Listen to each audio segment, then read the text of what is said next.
Jake, he's the most pro-Israel president we've ever had. He has Jewish grandchildren. Of course. Kamala Harris has a Jewish husband. That doesn't mean anything to you. Of course. Well, it means something to you because you brought it up. But of course. President, you were talking about anti-Semitism, and he's in charge of the group combating anti-Semitism. Jake, it's the Democratic Party that has a large and growing anti-Semitic wing.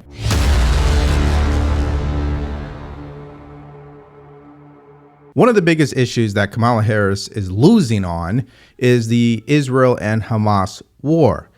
In the Democratic Party, there has been protest on both sides, which brings us to this video today where Tom Cotton debates with Jake Tapper and sets him straight on what the truth really is about Kamala Harris and her failure to handle this war properly. Now, where we're going to start in this video is what Kamala Harris, in her own words, had to say about the Hamas and Israel war. Watch. Madam Vice President, just to follow up really quickly, is there a specific policy change that you as President of the United States would say you would do that would help this along? Because, you've gotten a lot of credit for emphasizing the humanity of Palestinians. But what I often hear from folks is that there's no policy change that either you or President Biden have gone and said they would do. Is there a specific policy change as president that you would do in our helping of Israel? We need to get this deal done, and we need to get it done immediately, and that is my position, and that is my policy. We need to get this deal done. But in the way that we send weapons, in the way that we interact as their ally, are there specific policy changes? Well, Eugene, for example, one of the things that we have done that I am entirely supportive of is the pause that we've put on the 2,000-pound bombs. And so there is some leverage that we have had and used. But ultimately, the thing that is going to unlock everything else in that region is getting this deal done. And I'm not going to disclose private conversations, but I will tell you, I've had direct conversations with the Prime Minister, with the President of Israel, with Egyptian leaders, and with our allies. And I think we've made ourselves very clear this deal needs to get done in the best interest of everyone in the region, including getting those hostages out who, we saw the latest example of what happened with the six most recently, one of whom was an American citizen. But what do you say to those that say that's not enough, that stopping the 2,000-pound bombs the one time wasn't enough, that this administration, your possible administration, has to do more? Well, we are doing the work of putting the pressure on all parties involved to get the deal done. Okay, so let me give you some facts of clarity so you truly understand why this is such a huge issue for Kamala Harris, okay? Number one, we know that the United States is an ally of Israel. We know that Hamas attacked Israel on October 7th.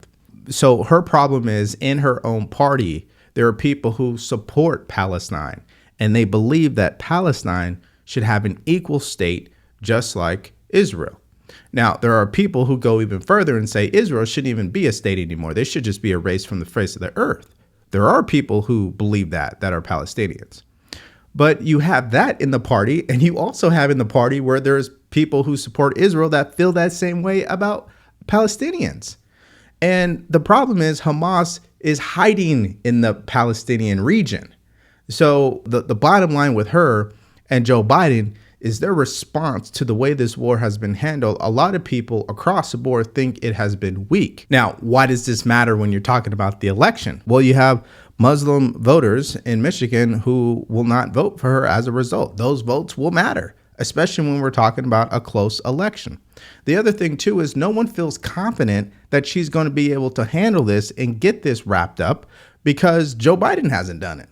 And she just clearly stated that she's the person that's been talking to them, not really Joe Biden. So if you're the one that's been talking to them and there's been zero progress, what does that say about you and your leadership skills? And my final thing is this: results tell the story. At the end of the day, this war is not close to being finished. So there's no ceasefire deal. There's no draft of a ceasefire deal agreement. Hostages were not recovered. In fact, we had an American citizen killed. This is happening under her and Joe Biden's watch. So you could say you're doing the work, but at the end of the day, you want to be the commander in chief. You need to go out there and get some results, and she's not getting them. So now that we understand why it's such a big issue for her Let's now hear from Jake Tapper and Senator Tom Cotton as they go back and forth on this issue. And we know what happens in the end. Tom Cotton rips into Kamala Harris in a great way. Watch. But if you look at what's happened over the last 11 months, the only time Hamas has released hostages or hostages have been rescued is when Israel's putting maximum military pressure on Hamas. If the Biden-Harris administration had backed Israel from the beginning, not only would this war likely have already ended with fewer civilian casualties, but we would have gotten more hostages out earlier and alive.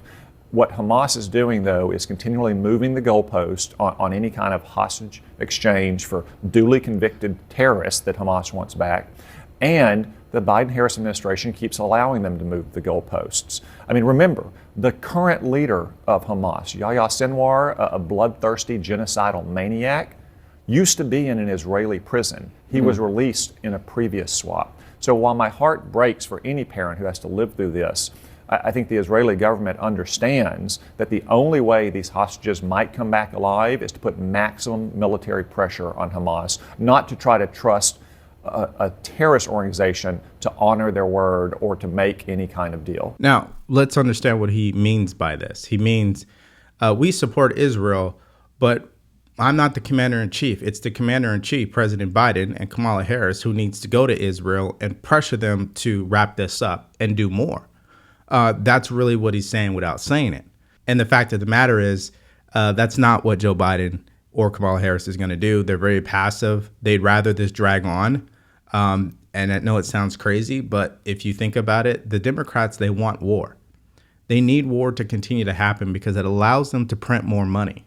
That's really what it comes down to here. And the unfortunate part from a humanities standpoint is no one wants to wake up in the morning and hear what's happening in Israel, hear what's happening in Ukraine. So if you're the commander-in-chief, it's your job to find ways to get this wrapped up ASAP. But when you say that, you can't just say it, but your actions say otherwise. That's her problem right now, as he gets into right here. Turn to the 2024 election because at an event earlier this week, ostensibly A terrorist organization to honor their word or to make any kind of deal. Let's turn to the 2024 election because at an event earlier this week, ostensibly about combating anti-Semitism, former President Trump suggested that if he loses, it will be the fault of Jewish voters. Take a listen. Any Jewish person that votes for her, especially now, her or the Democrat Party, should have their head examined. If I don't win this election, and I've been very good, you know, they say Trump's been right about everything. In my opinion, the Jewish people would have a lot to do with a loss. Okay, before he comes back, I have to clarify something for you guys. Nowhere in there did he say verbatim, if you guys don't vote for me, it's going to be your fault that we lose. He didn't say that. But this is what the media likes to do, is they don't understand what he's trying to say because they don't even pay attention to the context. And they make up what they think he meant to say and use it to their own benefit, the narrative that I just said to you. Are you comfortable with that? With Donald Trump saying if he loses preemptively, it's the fault of the Jews, a group already experiencing a rise of anti-Semitism in this country from the left and the right, but still preemptively it's the fault of the Jews? Well, Jake, Donald Trump has been saying things like this for at least 11 months since the October 7th attacks. I think the only reason the Democrats latched onto it this week is they see the polling that reflects Donald Trump winning record high amounts of Jewish voters for Republicans.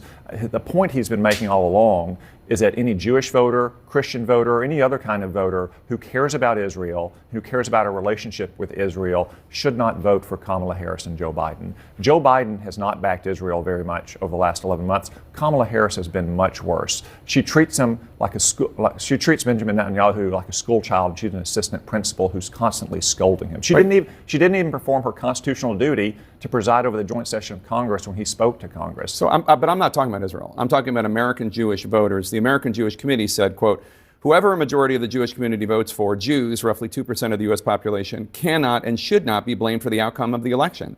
Setting up anyone to say we lost because of the Jews is outrageous and dangerous. Thousands of years of history have shown that scapegoating Jews can lead to anti-Semitic hate and violence. That's the nonpartisan American Jewish Committee. I've never heard you say anything like that. If we lose, it will be the fault of the Jews. But Jake, Donald Trump, again, has been saying for months that anyone who cares about Israel, anyone who cares about the fate of the U.S.-Israel alliance should vote for him. They shouldn't vote for Kamala Harris, because Kamala Harris has consistently been the most anti-Israel voice in this You administration. keep talking about Israel. I'm talking about Jewish voters who vote for any number of reasons on any number of issues. And he was at an event talking about combating anti-Semitism here and around the world. When was the last time Kamala Harris spoke at an event about combating anti-Semitism? Her husband is Jewish and is in charge of a group about combating anti-Semitism in the United States. But she's consistently been opposed to what Israel needs to win. Again, not just I keep Jewish talking about voters care Jewish voters in the United States, and you keep talking about another a lot country. a lot of Jewish voters, just like a lot of Christian voters, care deeply about the fate of the Jewish nation and the status of our relationship with Israel. Are you comfortable with him blaming it on the Jews preemptively? The point he is making is that anyone that cares about that relationship shouldn't vote for Kamala Harris. They should vote for him. And again, he's been saying things like this, not just at anti-Semitism events, but speaking to Christians who care about Israel as well for months. The only reason the Democrats have latched onto it is now is that polls show he's winning a record number of Jewish voters. This is the first time he has ever said, if I lose, it will be the fault of Jews. This is, believe me, I happen to have a pretty good ear for when people say things like this, and that's the first time he's ever said that. Just yes or no, are you comfortable with him using that language? Jake, it's the same kind of language he's been using for months. That doesn't mean it's okay. Yes, but it's his point. Jake, he's the most pro-Israel president we've ever had. He has Jewish grandchildren. Of course. Kamala Harris has a Jewish husband. That doesn't mean anything to you. Of course. Well, it means something to you because you brought it up. But of course, you were talking about anti-Semitism, and he's in charge of the group combating anti-Semitism. Jake, it's the Democratic Party that has a large and growing anti-Semitic wing. That's the party where anti-Semitism has festered now for years. Let me just say, as somebody who has been at the receiving end of anti-Semitism from the left and the right, there's a lot of it out there. It's from the left and the right. All those college encampments at Columbia and elsewhere, do you think those are conservative students? Of course not. They're radical left-wing students. But you know what? Okay, there's two things for me that I find interesting about this exchange. Number one, when Jake Tapper pulls the card that, well, her husband is Jewish, so it should be all good, right? Just because your husband is Jewish doesn't mean that you truly are doing everything you can to stop anti-Semitism. It's like saying, well, you know, my best friend is black, so I'm not a racist. Right? I mean, I hate when people use that excuse because two things could be true at the same time. You could have a Jewish husband and be failing miserably when it comes to your support for Israel and wrapping up that war. And that's the point that Tom Cotton is making. I don't care that your husband is Jewish. And we don't care that Donald Trump, his grandchildren are Jewish. That has nothing to do with it. Either way, it's the results that matter at the end of the day. And especially if you're running to be commander-in-chief, your record on this is already poor. You know, that's just the bottom line. This goes back to what we said earlier. When she skipped over Josh Shapiro, that was for a good reason. In her eyes, it was because she did not want to do what? She didn't want to disrupt the part of the base that were pro-Palestinian. Because Josh Shapiro is very outspoken about his support for Israel. He served in the IDF. So she skipped right over him, of course. Now, the second thing is this. Nowhere in those clips did Donald Trump say exactly what Jake Tapper is saying. But let's say, Jake Tapper, you're right. He said, hey, if I lose, hey, just know that, you know, it's on you. We know what he's talking about. He's talking about if he loses the election, when it comes to support for Jewish Americans, when it comes to the rise of anti-Semitism, when it comes to the state of Israel and our ally, if anything goes bad, it's on you guys. Because you know I'm pro-Israel. You know I'll do anything I can to get this wrapped up and protect Jewish Americans. So he's dead on about that. They may not like his delivery, right? Because, you know, that's what the corporate media, they hate him, right? They don't agree with anything he says. So that's where he was going with that. And that's why Senator Tom Cotton had to set him straight. Okay, so let's wrap up this video. Number one, the war has been going on almost a full year. So this obviously October 7th would make it 12 months. So we're on the 11th month. And both sides, whether you're Democrat or Republican, you're growing some level of impatient because politically this doesn't look good, especially to Americans who are struggling every day knowing that we're continuing to send money over there to Israel, which is our ally. Now, a lot of people think, well, that's a good thing. We need to support our allies. We've done this for a very long time. And we need to do whatever we can to support Israel, because if we were in that position, we'd be doing the same thing. And that's a fair assessment. My only thing when it comes to Kamala Harris and Joe Biden is, what did they do about the anti-Semitism on these college campuses? They didn't do anything. I mean, what law was passed, right? What outrage was made by this current administration to nip that in the bud? They just allowed it to fester on. And what about the hostages that were executed? One was an American citizen. Where is the outrage on that? Where is the acknowledgement on that? Why haven't they done a service? Why haven't they held a press conference apologizing to the family? You know, that's the humanity that the Democrats seem to be missing. All right. And so that's another issue, too. They spend all this time as a Democratic Party crying about racism. But when we bring up anti-Semitism, where are they at that point? They're nowhere to be found. My second thing is this. Clearly, there are people who are going to vote for Kamala Harris because they hate Trump, which means what? They are putting their personal feelings about Donald Trump over policies that are good for America. That's exactly what's happening. Now, that's their own right to do so. But if the results end up being bad because he's not elected as the next president and things get worse for those individuals, it doesn't matter if they're Jewish, it doesn't matter if they're black, white, pink, yellow, or whatever. If things get worse, the only person they can blame is themselves. It's just like in California. The only person we have to blame for why Gavin Newsom has done what he's done is ourselves. We voted him in. That's the bottom line. And we had an opportunity to get him out of there when Larry Elder went against him in a recall election. So the bottom line is everyone shares responsibility with the results that's happening. The reason why our economy is so jacked up today is because of people who voted for Joe Biden. They took his word. Hey, Donald Trump is evil, so just vote for me. Okay, sign me up. And now they're the same people complaining about what's happening in this country. Well, you can't have it both ways. And that's the thing that these Muslim Americans out in Michigan, they don't understand. They're not going to vote for Kamala Harris. They've made it known already. They're going to vote what's in the best interest of them policy-wise, not personality. But hey, that's my opinion on this. What do you guys think about Tom Cotton? I thought he ripped into Kamala Harris very nicely there. I thought he clearly, gave Jake Tapper a reality check. We know that Jake Tapper, he works for CNN. He's going to say what he's got to say. He's going to lean liberal on this, right? And he's not going to look at this from a conservative point of view.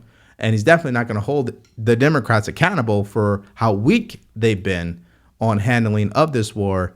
And so I want to hear what your thoughts are in the comments section below. Thank you so much for checking out the video today. If you want to support the channel, grab yourself a t-shirt, buy us a cup of coffee. Stay grateful, stay focused, and stay true. Peace.